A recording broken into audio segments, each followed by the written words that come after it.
हाँ जी, सभी को नमस्ते जी। आशा करता हूँ कि आप सभी अच्छे होंगे और स्वस्थ एवं प्रसन्नचित होंगे। तो आइए आज का अध्याय आरंभ करते हैं और आज हमारा ये दूसरा अध्याय चल रहा है और इस अध्याय का नाम है वर्ण। अध्याय, अध्याय अर्थात पाठ, पाठ अर्थात लेसन। लेसन इंग्लिश का वर्ड है, लेसन कह लो, चैप्टर कह लो, पाठ कह लो, अध्याय कह लो, एक ही बात है। चलो आगे देखते हैं। तो वर्ण आरंभ करने जा रहे हैं कि वर्ण क्या होता है। आइए सबसे पहले परिभाषा देखें। परिभाषा क्या है? ध्वनियों को व्यक्त करने वाले लिपि चिन्ह ही वर्ण कहलाते हैं, या लिपि चिन्ह ही वर्ण कहलाते हैं, लिखा हुआ। अब देखो बात ये है, अपनी पिछली वीडियोस में मैंने आप लोगों को एक बात बताई थी कि वर्ण ही ध्वनि है और ध्वनि ही वर्ण है, यानी कि दोनों एक ही चीज़ है। होता क्या है कि देखो हम इंसान हैं, हम कुछ ना कुछ तो बोलेंगे और जब भी हम बोलेंगे तो मुंह से कोई ना कोई ध्वनि क्रिएट होगी, कोई ना कोई ध्वनि, कोई ना कोई आवाज़ बनेगी। तो उस आवाज़ को जो हम बोल रहे हैं या जो व्यक्ति सुन रहा है उस आवाज़ को हमने ध्वनि कहा। और उस आवाज़ को अगर हमने कोई चिन्ह बनाकर लिख दिया, अगर उसको चिन्ह बनाकर हमने लिख दिया तो वही वर्ण हो जाता है। ये बात हमने पहले भी की थी, वही बात इन्होंने कहा है। तो जो चिन्ह हमने लिखा ना उसको लिपि कहा जाता है, जो चिन्ह हमने लिखा उसको लिपि कहा जाता है। और ये इसलिए कहा है लिपि चिन्ह ही वर्ण कहलाते हैं, लिपि चिन्ह जो होंगे। अब देखो इसका आगे का पार्ट देख लेते हैं। वर्ण भाषिक ध्वनियों के लिखित रूप होते हैं। वर्ण क्या है? भाषिक ध्वनियों, भाषिक अर्थात भाषा की, किसी भी भाषा की जो ध्वनियाँ है ना, जो आवाज़ है, ध्वनियों के लिखित रूप होते हैं, यानी कि जब उनको लिख दिया जाता है ना तब वो उनका रूप ले लेता है। आगे देखते हैं। इनका खंडन नहीं हो सकता, यानी कि जो ये हमारे वर्ण हैं, वर्णों का खंडन नहीं हो सकता। वर्णों को तोड़ा नहीं, खंडन मतलब तोड़ना, खंडन मतलब तोड़ना भी होता है, खंडन मतलब किसी बात को काटना भी होता है। ठीक है, खंडन करना, किसी बात को काटना या इलॉजिकल ठहराना उसको, है ना। वो तो अतार्किक है, वितार्किक नहीं है, उसमें कोई तर्क ही नहीं है, कोई लॉजिक ही नहीं है, तो उसको भी कहते हैं। अब आगे देखो, उसको भी कहते हैं खंडन करना। कह रहे इनका खंडन नहीं हो सकता, यानी कि वर्णों को तोड़ा नहीं जा सकता। और जैसे एग्जाम्पल दे रहा है, अ, आ, ई, री, च, क, ख, ग, ब।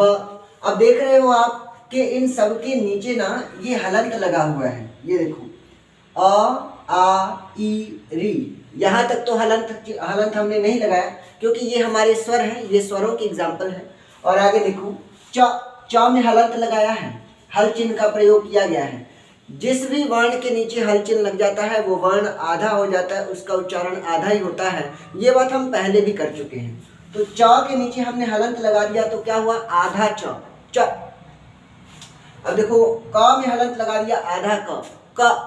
तो ये जो च, क, ग, ब ऐसे दिया हुआ है हल चिन्ह लगाकर, इन्हीं को वर्ण कहा जाता है, इन्हीं को वर्ण कहा जाता है। अब आप सोच रहे होंगे कि सर अगर ये आधे हैं तो पूरे क्या होते हैं?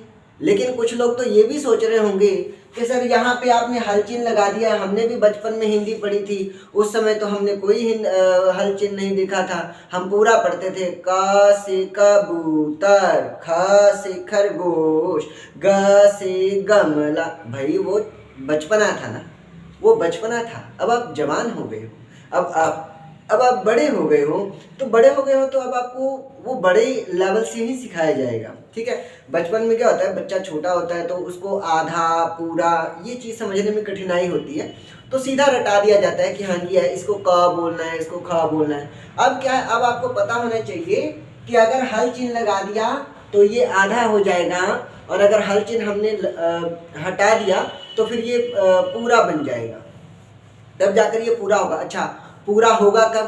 पूरा तब होगा जब इसके साथ अ स्वर जुड़ेगा, अ वाला स्वर जब इनके साथ जुड़ेगा ना तब जाकर ये पूरे होंगे। और याद रखना ना, जब तक हल चिन्ह लगा है तभी तक ये वर्ण है, तभी तक इनको हम व्यंजन वर्ण कह सकते हैं। जैसे हमने हल चिन्ह हटाया तो फिर ये व्यंजन नहीं रहे, तब ये सिर्फ वर्ण कहलाएंगे। ठीक है, अब आगे देखते हैं। कह रहा है कि वर्णों को च हलंत, क हलंत, ग हलंत, व हलंत, है ना, आदि, इन्हें ही अक्षर कहा जाता है, यानी कि इन वर्णों को ही अक्षर भी कहा जाता है, इन्हीं को अक्षर भी कहते हैं, अक्षर, ठीक है, अक्षर कहा जाता है। मूलतः 52 वर्ण है। हिंदी की वर्णमाला में मूलतः मतलब बेसिक वर्ण कितने हैं? मूल मतलब होता है जड़, यानी कि मुख्य भी, मेन केड़े ने, मेन के हो जे ने, किन्ने ने। तो देखो जो मुख्य है ना, मूलतः वो 52 वर्ण है। वैसे तो अगर पूरा टोटल मिलाकर देखा जाए तो 52 से भी ज़्यादा होंगे, लेकिन मूलतः अगर देखी जाए ना तो जो मूलतः है वो 52 ही है। तो मूलतः 52 वर्ण है। और ये 2 प्रकार के होते हैं वर्ण। वर्ण कितने प्रकार के हैं? 2 प्रकार के हैं, जैसे स्वर वर्ण और व्यंजन वर्ण। स्वर वर्ण और व्यंजन वर्ण। आओ देखते हैं स्वर वर्ण क्या होते हैं। कह रहे जिनका उच्चारण बिना किसी व्यवधान के होता है। व्यवधान का मतलब होता है रुकावट, बाधा। व्यवधान का मतलब है रुकावट या बाधा, यानी कि जिन वर्णों का उच्चारण बिना किसी रुकावट या बिना किसी बाधा के होता है उनको हम लोग क्या कहते हैं? स्वर कहा जाता है। अब ये रुकावट कौन सी है और ये बाधा कौन सी है, जरा इस बात को भी समझना। देखो जब भी आप कुछ बोलोगे ना, चाहे आप इंग्लिश में बोलो, चाहे पंजाबी में, चाहे आप हिंदी में, जब भी कुछ बोलोगे तो आपके मुख से आवाज के साथ साथ हवा भी बाहर आएगी। आपके मुंह से हवा भी बाहर आएगी, और मुंह से जब हवा बाहर आती है तो श्वास नली से जब वो हवा बाहर आती है ना तो हमारे मुंह के अलग अलग हिस्सों से टकराती है। हमारी जीभ से, हमारे दांत से, हमारे तालुओं से। तालु नीचे वाला, जो जीभ के नीचे वाला हिस्सा होता है उसको तालु कहते हैं, और जीभ के ऊपर वाला हिस्सा उसको मूर्धा कहते हैं। तो इन अंगों से वो टकराती है, वो हवा टकराती है, ठीक है। जो श्वास नली की जो हवा है वो हवा इन अलग अलग अंगों से टकराती है, फिर दांत से भी टकराती है और फिर लिप से भी टकराती है। तो लिप्स भी आपस में जुड़ते हैं, दांत भी आपस में जुड़ते हैं। तो वो जो हवा आ रही होती है ना गले से, जो वो श्वास नली से हवा आ रही होती है, दांत के टकराने से या लिप्स के टकराने से उस हवा के रास्ते में रुकावट उत्पन्न हो जाती है। लेकिन बहुत से ऐसे लेटर होते हैं, बहुत से ऐसे अक्षर होते हैं, ऐसे वर्ण होते हैं जिनके उच्चारण के दौरान इनमें कोई टकराव नहीं होता। तो ऐसे जो वर्ण हैं जिनके उच्चारण में हवा का मुख के किसी भी भाग से टकराव नहीं होता, उनको हम स्वर वर्ण कहते हैं, उन्हीं को हम स्वर कहते हैं। तो उस टकराव को ही रुकावट कहा जाता है या बाधा कहते हैं, बाधा को ही व्यवधान कहा जाता है।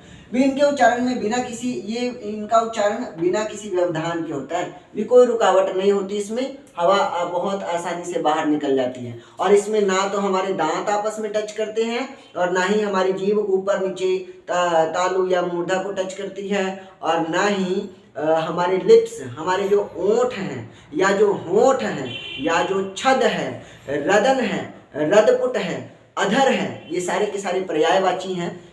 इनका ना ही इनका आपस में मिलाप होता है, यानी कि हवा बिल्कुल बेरोक टोक तरीके से बाहर निकल जाती है। और ये स्वतंत्र वर्ण है। देखो इनको स्वतंत्र वर्ण क्यों कहा गया? कह रहा है, आपने यहाँ पढ़ा ना कि इन्हें हमने यहाँ पर पढ़ा था व्यंजन वर्ण में, जब हम जाएंगे, जब व्यंजन वर्ण करेंगे ना, व्यंजनों को बोलने के लिए स्वर की जरूरत होती है, लेकिन स्वरों को बोलने के लिए किसी की जरूरत नहीं होती। स्वर अपने आप में पूरे होते हैं, इसलिए ये आजाद होते हैं, स्वतंत्र होते हैं, ये आधे नहीं होते। हम कहें स्वर आधे होते हैं, स्वर आधे नहीं होते, स्वर अपने पूरे पूरे ही होते हैं। तो ये स्वतंत्र वर्ण है, मतलब ये आधे नहीं हो सकते, ये अपने आप में आजाद हैं, पूरी तरह स्वतंत्र हैं। इनका उच्चारण ओठों के प्रयोग से होता है। जब भी हम स्वरों का प्रयोग करेंगे ना तो हमारे जो ये होंठ हैं या जो ओठ है या जो छद है, रदन है, रदपुट है या जो अधर है, ये जो हमारे होंठ है ना, इनका शेप बदलता जाएगा। जब भी आप स्वरों का उच्चारण करोगे तो मुख का या ओठों का कह लो, ओठों का जो शेप है, जो आकार है, वो बदलता रहेगा। इसलिए कहा है कि इनका उच्चारण ओठों के प्रयोग से होता है और ये व्यंजनों के उच्चारण में सहायक होते हैं। मतलब इनकी सहायता से ही हम इन व्यंजनों का उच्चारण कर सकते हैं। अगर स्वर ना हो तो व्यंजनों का उच्चारण संभव ही नहीं है। ये बात राइट डाउन कर लेना, लिख लेना। बिना स्वरों के व्यंजनों का उच्चारण संभव ही नहीं है, पॉसिबल ही नहीं है। अब ये व्यंजन क्या है, आइए इन्हें भी देख लेते हैं। व्यंजन वर्ण। अब व्यंजन वर्ण कौन से होते हैं? कह रहे जिनका उच्चारण स्वरों की सहायता से होता है। जिनका उच्चारण स्वर, यही बात मैं अभी कह ही रहा था, इनकी सहायता से ही इनका उच्चारण होता है। और आप एक बात और समझना, जब हम ये कह रहे हैं ना कि स्वर वर्ण में हमने पढ़ा जिनका उच्चारण बिना किसी व्यवधान के होता है, मतलब बिना किसी रुकावट के। अब इसका मतलब ये भी हुआ कि व्यंजन वर्णों का उच्चारण जब हम करेंगे तो कोई ना कोई रुकावट जरूर होगी, यानी कि गले से जो हवा, श्वास नली से जो हवा बाहर निकल रही है ना मुंह से, उसके रास्ते में कहीं ना कहीं कोई ना कोई रुकावट जरूर आएगी, कोई व्यवधान जरूर आएगा, कोई बाधा जरूर आएगी। ठीक है जी। तो स्वरों की सहायता से इनका उच्चारण होता है। प्रत्येक व्यंजन के उच्चारण में अ लिखा हुआ है, अ, प्रत्येक व्यंजन के उच्चारण में अ ध्वनि छिपी होती है। अ ध्वनि जो है ना वो छिपी होती है, चाहे उसमें आपको कोई मात्रा दिखाई ना दे, लेकिन उसमें अ छिपा हुआ है। अब देखो कैसे अ ध्वनि छिपी होती है, जैसे क। अब मान लो हमने पूरा क लिख दिया यहाँ पर, है ना, इसमें हल चिन्ह नहीं लगा, ये हमने लिखा है क, और इस क में देखो मैंने हल चिन्ह नहीं लगाया, ये पूरा क है। लेकिन ये पूरा क बना कैसे है, बराबर का निशान देखो लगाया हुआ है, तो ये पूरा क बना कैसे है, क हलंत, हल चिन्ह, यानी कि आधा क प्लस अ। मैंने कहा था ना अ की साउंड जुड़ती है, तो आधे क में जब अ की साउंड जुड़ती है तब जाकर ये पूरा क बनता है, यानी कि इस क में आधा क और अ का मेल है या सुमेल है। समझ रहे हो मेरी बात भी, इस पूरे क में आधा क और अ की ध्वनि छिपी हुई है। अब अगर मैं कहूं कि आधा क को हम ऐसे बोलेंगे क, तो जब आप क बोल रहे हो तब भी अ की आवाज तो आ ही रही है ना। हमने यहाँ पर क्या कहा, मैंने एक बात कही थी कि आप इस बात को नोट करिए, बिना स्वर की सहायता के आप व्यंजनों का उच्चारण नहीं कर सकते। अब ये व्यंजन है क, ठीक है, मैं इसको बोल कर देता हूँ, इस क हलंत को, है ना, क हलंत को बोल कर देता हूँ क। इसको तो हम क्या बोलेंगे, पूरा क, लेकिन इसको क्या है, क हलंत है तो आधा क।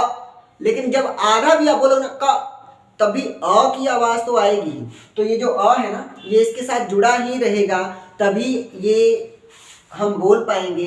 अगर हम क हलंत के साथ अ को ना जोड़े तो इस आधे क का उच्चारण आप कर ही नहीं सकते। ठीक है, इस आधे क का भी उच्चारण बिल्कुल इम्पॉसिबल है। ठीक है, ये तो कहने के लिए हमने कह दिया कि क, अब थोड़ा सा ही बोलो क, तो भी अ की साउंड तो जुड़ेगी जुड़ेगी। तो बिना स्वर की सहायता से हम व्यंजनों का उच्चारण नहीं कर सकते। ठीक है जी। तो ये छोटा सा इंट्रोडक्शन था स्वर वर्ण के बारे में और व्यंजन वर्ण के बारे में। अब ये कितने तरह के हैं, कितनी इनकी संख्या है और किन किन आधार पर इनको वर्गीकृत किया गया है, इस बारे में हम लोग अपनी अगली वीडियो में पढ़ेंगे। यहाँ तक में अगर आप इनका स्क्रीनशॉट लेना चाहें तो स्क्रीनशॉट ले सकते हैं। और यदि इन सभी बातों में आपको किसी भी बात में संदेह रह गया हो तो 97 80 90 42 16 97 80 90 42 16 इस दूरभाष संख्या पर आप संपर्क कर सकते हैं। और हमारे वैदिक इंग्लिश क्लासेस के यूट्यूब चैनल पर जाकर इन सभी वीडियोस को आप देख सकते हैं। ठीक है जी। आपका कोई भी यदि विचार हो इस विषय में तो आप अपने विचार कमेंट बॉक्स में कमेंट करके कर सकते हैं। ठीक है जी। धन्यवाद एवरीवन, बहुत बहुत धन्यवाद। जय हिंद, जय भारत।